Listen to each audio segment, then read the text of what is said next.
দেখেন মিথ্যা, আমি মিথ্যা বলিনি, এখানকার লোকজনই বলতেছে। হ্যাঁ, যেখানে লক্ষ লক্ষ সাপ দেখে যায়।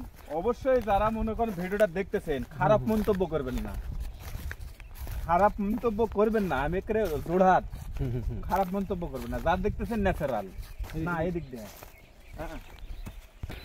মা মনসা দেবীর হচ্ছে আস্তানাই বা যেখানে সে বাস করেন, এবং এখানে রিসার্চকে দেখেছে এখানে একটি বড় একটি ডেস্কা রয়েছে। এই ডেস্কাতে বিষ রাখা রয়েছে এবং রাতের বেলা নাকি এখানে হাজার হাজার সাপ দেখা যায়। এই চাচামি আমাদের বলতেছে তোমরা যদি সাপ দেখতে চাও তাহলে ছোট্ট বাচ্চা। আচ্ছা তুমি কি বলতে পারো সাপের ঢেপি কোথায়? হ্যাঁ এখানে এখানে। আচ্ছা ওখানে কি আমরা গেলে সমস্যা হবে না? তোমার ভয় লাগে না? ওরে বাবা রে, দেখুন কত বড় সাহস এই ছেলের। আমার তো ছোট্ট একটা বাচ্চা। হ্যাঁ আমি একটা তথ্য দেবো, মাতার কাছে যায় আপনারা অবাক হয়ে যাবেন। সত্য ঘটনা, কারণ ওখানে যায় তো মিথ্যা বলা যাবে না। এই এলাকায় থাকতে পারি না ভাই। দেখেন কত সুন্দর মাঠ, খুব সুন্দর মাঠ। আসলে জায়গাটা আমার কাছে খুবই ভালো লাগতেছে। আমি ইন্টারভিউ দেবো ওই তিন পাথর, ওখানে ওখানে একটা বিষয় আছে, ওখানে একজন মারা গেছে। ইয়াতে রয়েছে নাকি, সাগরের মধ্যে রয়েছে নাকি? একদম সাগরের তলের দেশে। দর্শক বন্ধুরা সময় এদিক দিয়ে কিন্তু ইয়া যেত, মানে জাহাজ, পানির জাহাজ যেত। দর্শক বন্ধুরা আমরা কিন্তু এখন ওই যে বেহুলার লক্ষিন্দরের বাবা চাঁদ সদাগর, আর ওই বেহুলার শ্বশুর মানে যেটা চাঁদ সদাগর, বেহুলার আব্বা এই দিক দিয়ে কিন্তু বাণিজ্য করতো। সিরাজগঞ্জ থেকে ওই আসাম ভারত পর্যন্ত এই দিক দিয়ে যাওয়া আসা করতো। ওই যে দেখুন ভাই এখানে যে তিনটা থাম্বা দেখতেছি। হ্যাঁ দেখেন এই যে তিনটা থাম্বা, এখানে তিনটা থাম্বা। এখানে এর অর্থ আছে তো? হ্যাঁ অবশ্যই। এই যে এই দুটো দেখতেছি সবুজ, আবার মাঝখানটার লেখা দেখতেছি লাল। দেখেন এই যে লাল, এটা ভালো করে দেখেন। হ্যাঁ এখানে লেখা রয়েছে, এই দেখেন GTCL। হ্যাঁ শব্দের অর্থ, এটা আমি সংক্ষেপে বলি, এটা বাংলাদেশ সরকারের নিজস্ব গ্যাস। এটা পঞ্চগড় পর্যন্ত মুখটা যে গ্যাসের পাইপটা লাগালে একদম এরকম মোটা তিনটা পাইপ এর ভিতরে বসানো হয়েছে। তবে এখানে এসে যাই স্ক্যান করে, এটা হচ্ছে মা মনসা দেবীর যে যত পৃথিবীর ছাপ আছে সব বিষ কিন্তু এখানে রেডি আছে। প্রতিদিন সাপে কামড়ায়, বিষটা দেয়, এখান থেকে বিতরণ হয়। ও আচ্ছা আচ্ছা, বুঝতে পারছি। মানে যত সাপে কামড়ায় এখান থেকে বিষগুলা বিতরণ হয়। সাপেরা এখান থেকে ধার নেয়। হ্যাঁ শর্ত সাপেক্ষে। ভাই এটা কি শুনাচ্ছেন? আর এই যে দেখেন এখানে যখন মাটিটা ড্রেজার করে, ফেকুতে মারে, ওই সময় এখানে কিন্তু একজন মারা যায়। বলছে এই কিসের মাতা, কিসের সাপ, এটা করবেন না, কারণ এটা তো নাগ দেবী, তাকে আমরা সম্মান করি। হ্যাঁ অবশ্যই। আমি ওখানে যাব, আসলে আসুন তো, আমি ভয় পাচ্ছি এমন ভাই, দর্শকরা দেখতে চাই। দর্শক বন্ধুরা আপনারা ভিডিওটা দেখেন এবং কমেন্ট করবেন। আসলে কেউ বাজে কমেন্ট করবেন না। আসলে ওঠার আগে আমাদের এই বিশ্ব পৃথিবীর বুকে অনেক কিছু অলৌকিকভাবে সৃষ্টি রয়েছে। আর আসেন একটা জিনিস তুলে ধরবো, দেখেন। আরে ভাই আসেন, এমন তথ্য দেব আমি। আসেন যেমন ইমন ভাই, এখানে বিল্ডিং ছিল নাকি? এই যে বিল্ডিং, এই বাবা রে বাবা, এই যে দেখেন এখানে দর্শক বন্ধুরা এগুলো হচ্ছে, এগুলো ইট কি, এলা কি ইট বলা হয় জানেন? চারকোনা। হ্যাঁ চারকোনা, হাজার বছরের ইট। হ্যাঁ এটা 4500 বছরের পূর্বের যে ইট, একে বলে গরিও ইট। হ্যাঁ দেখেন এই ইট আর বাংলাদেশের এই ইট, এখনকার ইট কিন্তু আলাদা।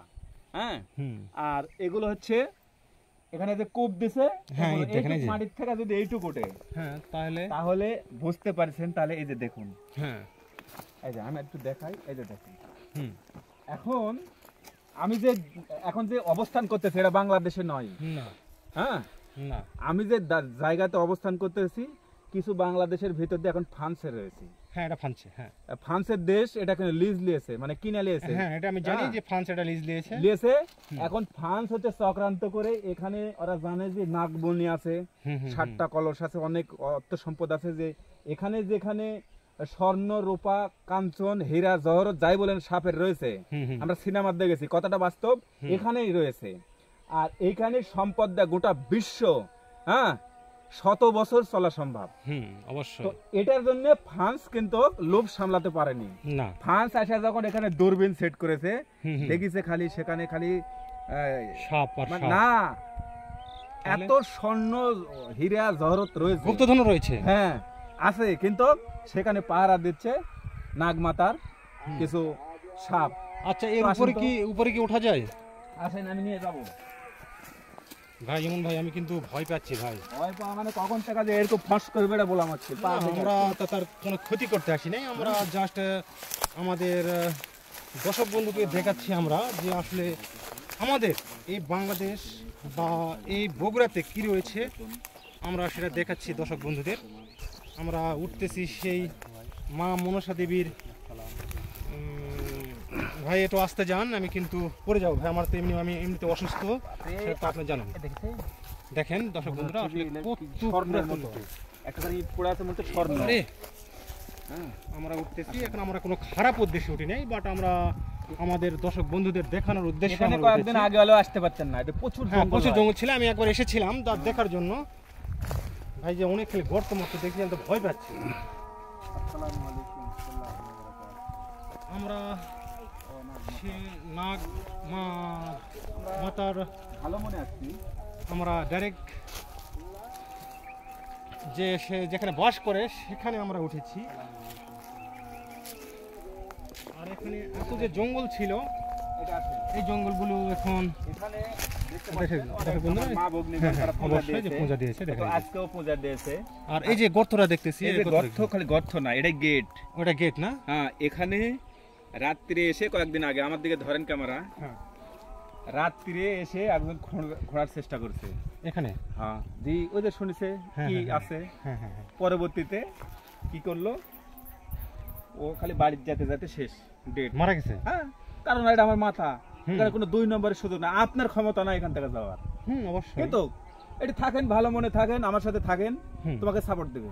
অবশ্যই। হ্যাঁ, তো আমি বিশেষ করে ইন্ডিয়া দিদিরক বলবো বা দাদারে, আমি যে জায়গাতে দাঁড়িয়ে রয়েছি এটা হচ্ছে বাংলাদেশের বগুড়া জেলা, রাজশাহী বিভাগের মধ্যে, যেহেতু ইন্ডিয়ার থেকে বেশি দেখে এই ভিডিওগুলো। হ্যাঁ হ্যাঁ হ্যাঁ। হ্যাঁ, যেহেতু হিন্দু মাতারা বেশি রয়েছে, যাই আর কথা বলি। এদিক দিয়ে নেমে যাই। যাওয়া যাবে। যে ওই যে চাচার কাছ থেকে ব্যাপারে কিছু শুনবো আমরা। ঠিক আছে, তো আমি দর্শক বন্ধুরা, আমরা এই উপর থেকে বিস্তারিত আমি আলোচনা করবো। হ্যাঁ, আমরা উপর থেকে নেমে যাচ্ছি মা মনসা দেবীর যে যেখানে বাস করেন, আমরা সেখান থেকে ইমন ভাইয়ের সঙ্গে আমরা নিচে নেমে যাচ্ছি।